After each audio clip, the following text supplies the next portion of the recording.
In this week's program, we're visiting with the editor of the North Dakota Outdoors magazine, Ron Wilson. We're going to talk about the history of the magazine, some of the changes over the years, and what the future brings. I'm Mike Anderson with the North Dakota Game and Fish Department.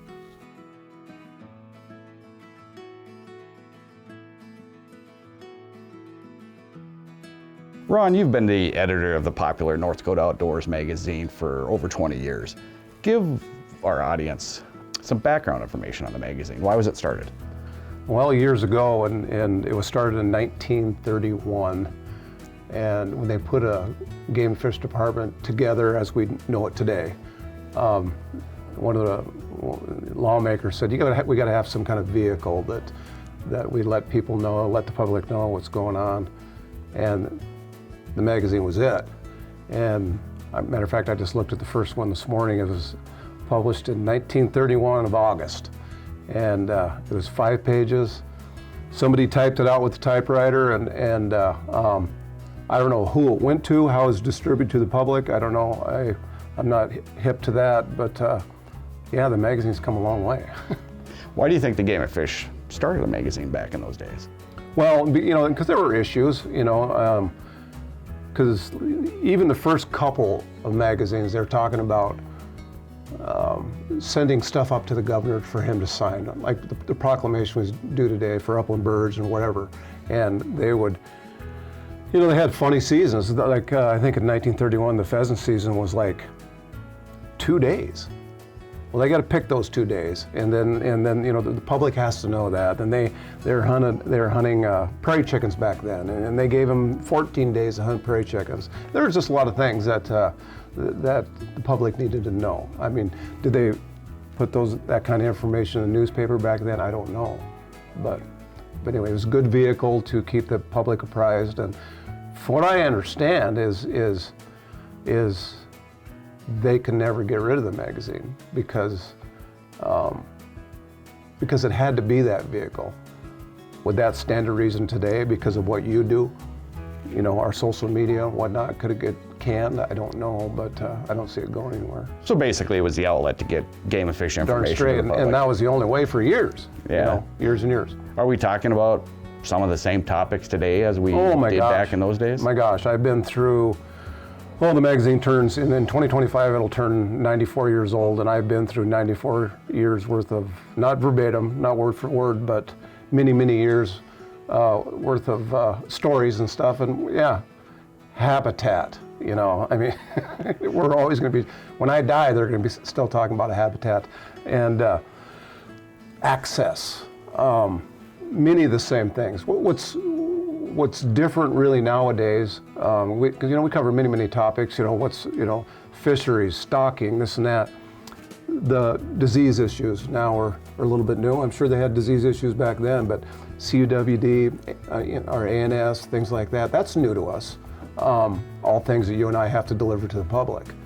Sure, and we talk about how the Game and Fish manages wildlife with technology nowadays. They didn't have GPS transmitters back in the early 1930s and so forth. It's interesting, but it's interesting, if you read into it correctly, it's, some of the same techniques. Animals haven't changed much, or at all, whatever, but they're using some of the same techniques to gather information about these critters, but they're aided with GPS and whatever. The traps have gotten better, their knowledge has gotten better. The one thing that's interesting is some of the early issues of the magazine, from what I can remember, hand-drawn pictures. Yes, the covers for years and years were, and I tried to read on there to see if it was the same artist every time, and it appeared to me that it wasn't, but yeah, they're all hand-drawn. And it took forever when you think about when we had our first photo that was actually color that went on the cover of the magazine. That was before my time, but going back and through all that, everything was black and white for years and years and years.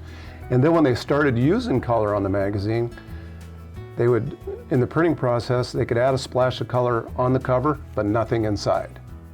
And then when I came along, I remember when I was working with Craig, my boss at the time, I remember we published our first digital photo on the cover. And that was a big darn deal, we thought. And I thought, God, that's a good looking photo. And you go back and look at it now, it really wasn't. compared to what we're doing today. You know, cameras have gotten better. The technology is just, you know, in everything. But do you think, in addition to the great stories, but do the pictures sometimes carry the story as well? Certainly, especially today, you look at, you know, I do get a lot of comments, and positive comments on the magazine. A lot of them are on our photos and our layout. You know, I'm biased, but I think it's a very, very attractive product. And what I add to it is, you know, I'm simply the, you know, one typing stuff in and writing the stories for the most part, but it's a clean, attractive product. Along those same lines, Ron, you're the third editor of the North Dakota Outdoors magazine. That's fascinating. In the last 60 plus years, we've only had 3 editors, all right? Before that, going back and reading the magazine and looking to see who the editor was, it seemed like to me they changed about every other year. And, but Ed Bry took over, then it was Harold Umber, then it was myself. And then I've been told, I'm not great with numbers, but if I hang around till a certain date, I will be the longest tenured one of the 3, but who knows if I'll hang around that long, whenever that date is, so. What are some of the challenges that you've seen over the last 20 plus years? Oh, challenges, Mike. Well, the challenge is always getting the magazine out in a reasonable time. And you know, I worked in the newspaper business for years and years and years, and we had daily deadlines, unless you're working on a Sunday piece or something. But so deadlines are always that, but it's communicating really interesting, but scientific heavy at times issues to people so they can understand it. And you write it so that anybody can read it, anybody can understand it. Because many times, you've been there, we go interview somebody, interviewed a biologist, and they're going on and on and on and on, and I get it, but if I wrote it exactly how they said it, people wouldn't get it, they wouldn't understand it. You know, they'd just move on to the next page and see what else is in there. Just like the video programs, I'm guessing the magazine, you wouldn't be able to do this without all the cooperation from the game fish staff. Oh, I might as well stay home. The people we interview in this agency they bend over backwards, they really do. You're a good example of that, or you would know that better than me because you set up a lot of the interviews you and I do together. They're knowledgeable, you know, their science is solid, they're good communicators. Without these people, Mike, I don't know where we'd be. You know, they're the expert voices of many things that many people care about. Ron, how often does the magazine come out? Well, the magazine comes out 9 times a year, and maybe that sounds a little confusing, but in August, September, we have a double issue for hunting, and in March, April, we have a double issue for fishing. And then we have the calendar, which comes out in December, which we just got, well, we're early December now, we got that out to readers' hands in late November. Ron, let's talk a little bit more about the calendar. You made some changes a couple years ago. Explain that. Yeah, for the longest time, Mike, since the first calendar, like in the late to mid 80s, I can't remember when, but that's when the first calendar came out. And they've always been pretty heavily, the photos were a lot of our people. You know, the people that work here, maybe even some other staff. It was a game and fish calendar, game and fish photographers, so to speak. But and then over the years, we started getting more and more people from the public. Then we decided a couple years ago we were just going to go all public. You know, the equipment's gotten better. People are carrying better cameras around, this and that. But it just kind of blows me out of my chair to see some of the photos that come in. They make it darn difficult to pick a calendar because many of the images are, you could make several calendars. They're hard to choose. We're really proud of it, and I'm proud of the people that take the time to submit. And hopefully in the future we'll see more and more people. Yeah, it's a good product. It's out. It's like our magazine itself. It's inexpensive. Pay $3 for the darn thing. Send us $4 and you get mailed to you. You know, so yeah. And if somebody wants to order one of those calendars, super easy. You can do it online. And what I think's interesting about that is I've been here 20 plus years. We haven't changed the price. You can get a year's subscription for $10. you know, and that's very inexpensive, in my opinion, for what we're putting out. You can also go online and read it for free. Our paid subscriptions hold pretty steady, and it kind of surprises me at times. I know people like a physical magazine in their hand. I do, but I always thought I would see that number maybe go down a bit because you can read it for free. But it's steady. It holds steady. Interesting, like when we have a good pheasant year, and because when people go on and buy their upland licenses and whatnot, non-residents included, you're prompted to buy a magazine if you wish. And we got good pheasant numbers, good deer numbers, people are out hunting, they're excited, this and that. The subscriptions go that way. And even so, like I said, you can read it for free, all right? And I thought in my time that maybe someday we would see the physical magazine go by the wayside and everything would just be put online. We're not there yet. I don't know if we'll ever be there, Mike, but we'll see. So last decade, roughly, is when we've put the magazine online. Is that correct? Yes, yes. And those numbers are pretty high as far as readers viewing those. Yes. And you know what's interesting is I know people that are reading it online, because it'll come out online first, that are reading it online and they're still subscribers. So yeah, maybe they read it twice, I don't know. So What's your biggest accomplishment as the editor, Ron?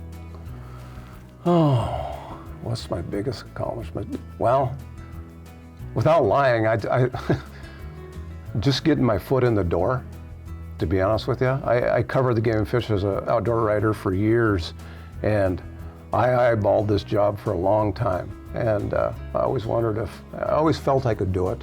And just was like, come on, Harold, you gotta retire, dude. And so getting my foot in the door. And to be honest with you, Mike, too, is I think I'm very accurate. I really am. It's, you know, writing is not that, doesn't come that hard for me, but I think I'm darn accurate in what I report. And you know, I've heard otherwise at times, but you know, you do that in the business that I'm in, but you know, accuracy, I think, Mike, and my work ethic. Ron, what do you see for the future of the North Dakota Outdoors magazine? Obviously, you're not going to be here forever. Right. But what do you see? Well, I certainly don't see it going anywhere, Mike. It's, in a way, it's sort of one of those small faces of the agency. You know, people know the agency through the written word, through what you guys produce. I think it'll always be around in one shape or another. I mentioned earlier we were talking about you can read it for free online. You know, I think it'll be a printed publication for years to come. At least I hope so, because when I retire, that's what I want to see come into my mailbox. And we visited earlier about the issues that our biologists, our administration has tackled over the years, you know, access and habitat and this and that. We've been covering that for years and years and years. It ain't going anywhere, you know. It's, matter of fact, I believe it's getting, well, I know for a fact it's getting more and more difficult from interviewing our people. The access issue, the habitat issue. Our animals got their fannies handed to them 2 winters ago. Habitat issue. We still would have lost animals. We lose animals every winter, but we wouldn't have lost as many if we would have had habitat on the ground. So this magazine, what you folks do, I think they'll always be around because we have a message to deliver. A message that sometimes falls on deaf ears, but other times it doesn't. Great job with the magazine and a lot of great information, Ron. Thank you.